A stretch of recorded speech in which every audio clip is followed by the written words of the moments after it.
Shalom, selamat malam saudara yang terkasih dalam Tuhan Yesus Kristus. Kita bertemu lagi dalam perenungan malam di hari Sabtu tanggal 26 Maret tahun 2022. Kita bersyukur kehidupan kita dari pagi, siang, hingga di malam hari ini kita masih dibimbing, disertai, dilindungi oleh Tuhan. Dalam rangka ungkapan syukur itu, mari bersama kita satukan hati untuk sebelum kita memulai akan perenungan firman Tuhan di malam hari ini. Mari bersama kita berdoa. Tuhan Yesus, terima kasih untuk kasih dan kemurahan Tuhan yang boleh senantiasa kami terima. Kami bersyukur di sepanjang hari ini kehidupan kami boleh disertai dan dilindungi Tuhan. Dan itu terbukti, Tuhan tetap boleh menyertai, menopang kami hingga di malam hari ini. Dan di malam hari ini Tuhan, dalam rangka ungkapan syukur kami mau datang kepada Tuhan. Kami mau menyerahkan kehidupan kami mau datang dalam perenungan malam. Kami turut mengundang Tuhan untuk bersama kami memahami akan kebenaran firman Tuhan. Oleh sebab itu ya Tuhan, berfirmanlah kepada kami karena kami siap mendengarkan. Amin. Saudara yang terkasih, pembacaan Alkitab kita di malam hari ini terambil dari 2 Tawarik pasal 20 ayat 31 hingga ayat ke-37. 2 Tawarik pasal 20 ayat ke-31 hingga 37. Demikianlah firman Tuhan. Yosafat memerintah atas Yehuda. Ia berumur 35 tahun pada waktu itu. Ia menjadi raja, dan 25 tahun lamanya ia memerintah di Yerusalem. Nama ibunya ialah Azubah, anak Silhi. Ia hidup mengikuti jejak Asa ayahnya. Ia tidak menyimpang daripadanya dan melakukan apa yang benar di mata Tuhan. Hanya bukit-bukit pengorbanan tidak dijauhkan. Bangsa itu belum mengarahkan hatinya kepada Allah nenek moyang mereka. Selebihnya dari riwayat Yosafat, dari awal sampai akhir, sesungguhnya semuanya itu tertulis di dalam riwayat Yehu bin Hanani yang tercantum di dalam kitab Raja-Raja Israel. Kemudian Yosafat, Raja Yehuda, bersekutu dengan Ahazia, Raja Israel, yang fasik perbuatannya. Ia bersekutu dengan Ahazia untuk membuat kapal-kapal yang dapat berlayar ke Tarsis. Kapal-kapal itu dibuat mereka di Esion Geber. Tapi Eliezer bin Dodawa dari Maresa bernubuat terhadap Yosafat, katanya. Karena engkau bersekutu dengan Ahazia, maka Tuhan akan merobohkan pekerjaanmu. Lalu kapal-kapal itu pecah dan tidak dapat berlayar ke Tarsis. Demikianlah pembacaan Alkitab kita di malam hari ini. Saudaraku yang dikasihi oleh Tuhan, salam kasih Kristus untuk kita semua. Setiap manusia pasti memiliki kekurangan dan sisi kelemahannya. Baik orang yang dikenal sangat baik dan taat kepada Tuhan Allah pun pasti pernah jatuh dalam dosa, jatuh dalam tawaran dunia yang menggiurkan. Ini artinya apa? Tidak ada pun manusia yang benar-benar sempurna di dunia ini. Hanya Yesus saja. Sekalipun ia adalah seorang pendeta, seorang pelayan Tuhan, seorang yang dijadikan teladan, pasti pernah berbuat dosa dan melakukan kesalahan. Sebab yang sempurna hanyalah Tuhan semata. Demikian juga dalam tokoh-tokoh yang menjadi perenungan kita di sepanjang satu minggu ini. Kita mengenal Raja Asa, raja yang taat dan setia kepada Allah. Raja yang menggusur tempat penyembahan berhala dan merubah kehidupan spiritualitas bangsa Yehuda untuk kembali kepada Allah. Tapi ternyata dalam perjalanan kehidupannya, ia tidak setia kepada Allah. Sebab ada keinginan-keinginan Raja Asa untuk berkuasa melebihi Ben-Hadad. Dan akhirnya kejayaan Raja Asa berakhir dan mengalami kehancuran.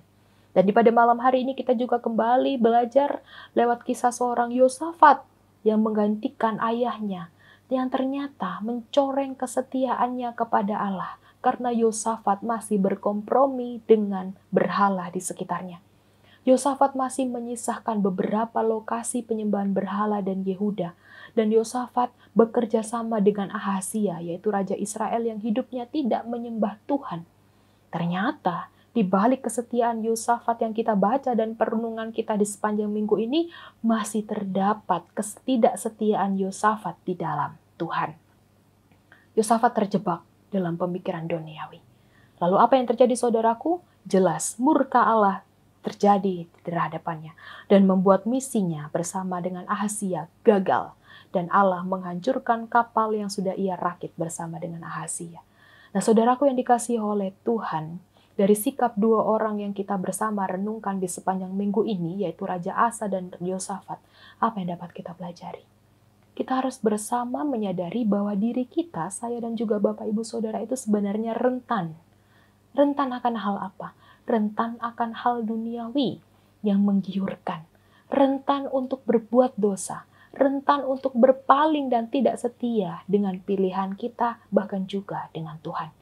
Ini kesadaran pertama yang harus kita pelajari, yang harus kita respon, saya dan juga Bapak Ibu Saudara. Memang sulit sekali menjadi orang yang setia, apalagi konteksnya kepada Allah. Mungkin di hari lalu kita pernah sudah memohon ampun, bertobat, menyesali akan dosa pelanggaran kita. Tapi terkadang kita pun mengulanginya lagi. Nah, penekanan ini yang hendak membawa kita, yaitu mari kita bersama berproses atau kita kembali belajar hidup setia di dalam Allah. Orang yang sudah taat, yang dikagumi dalam spiritual saja bisa jatuh dalam tawaran duniawi dan dosa. Apalagi kita yang suam-suam kuku. Kalau kita suam-suam kuku, taat kepada Allah, maka memang tidak gampang dan butuh waktu untuk memahami Allah dan dalam kehidupan kita. Dengan demikian dalam perenungan firman Tuhan di malam hari ini hendak menyadarkan kita bahwa kita memang bukanlah pribadi yang sempurna. Oleh sebab itu apa yang kita harus lakukan? Jangan lepaskan Yesus dalam kehidupan kita. Walau jalan berat, walau banyak tawaran, tapi tetaplah pegang, tetaplah beriman, teguh pada goals kehidupan kita nantinya. Kenikmatan, kelebihan yang kita rasakan di duniawi tidak sebanding dengan sukacita, kenikmatan, damai sejahtera ketika kita nanti hidup bersama Bapa di surga. Jangan mudah menggantungkan diri pada hal yang tidak pasti, tapi nyatakanlah, sandarkanlah diri hanya pada Tuhan saja yang pasti menjamin dan menyertai kehidupan kita. Dari sikap Raja Asa dan Yosafat kita sudah mengetahui bahwa akan ada murka Allah dan Allah akan menggagalkan rencana buruk dan niat buruk kita. Demikian juga dengan kita. Ketika kita tidak setia dan meninggalkan Tuhan, maka Tuhan juga akan berbuat yang tidak baik kepada kita. Dengan demikian saudaraku, apapun yang kita alami, baik keadaan suka, badan duka, untung maupun malang, sehat maupun sakit, janganlah berpaling daripada Tuhan. Tetaplah serahkan sepenuhnya di dalam Tuhan dan lakukanlah dengan setia, menaati kehendak Tuhan. Teruslah bersandar dalam keyakinan bahwa Tuhan bersama dengan kita. Selamat hidup setia di dalam Tuhan. Tuhan ada bersama dengan kita dan memberkati kita. Amin. Mari kita berdoa. Bapa dalam kerajaan surga, terima kasih untuk firman yang sudah Tuhan berikan bagi kami. Di malam hari ini kami belajar lewat kehidupan Raja Asa dan Yosafat. Di sepanjang hari minggu ini kami belajar lewat kebaikan dan ketaatan mereka. Namun ternyata kami juga menyadari sebagai manusia biasa memiliki kelemahan. Kami gampang rapuh, kami gampang rentan terhadap tawaran duniawi yang menyeret kami ke dalam dosa. Tapi biarlah kami beruntung, kami bersyukur, kami memiliki Tuhan yang selalu ada bersama dengan kami. Biarlah kami belajar untuk tetap mengandalkan Tuhan selalu dalam kehidupan kami. Sehingga kami tidak hilang arah, kami tidak gampang tergiur dan bahkan meninggalkan Tuhan. Terima kasih untuk sepanjang sepekan ini Tuhan kami boleh bersama melewati kehidupan kami di dalam Tuhan. Dan ketika esok kami akan bersama beribadah, biarlah kami boleh mempersiapkan waktu untuk datang bersama dengan hati dan pikiran kami, merayakan kemenangan akan kebangkitan yang Yesus lakukan di hari Minggu, untuk kami boleh bersama mengucap syukur dalam peribadahan di hari Minggu besok. Dalam masa-masa prapaskah ini Tuhan ajarkanlah kami untuk boleh menata hati pikiran kami, sehingga pada akhirnya kami boleh menang bersama di dalam Tuhan. Iya Tuhan, ini doa dan syukur kami. Apapun aktivitas selanjutnya yang kami lakukan, kami mau serahkan dan sandarkan kepada Tuhan. Hanya di dalam nama Tuhan Yesus kami berdoa dan mengucap syukur. Amin.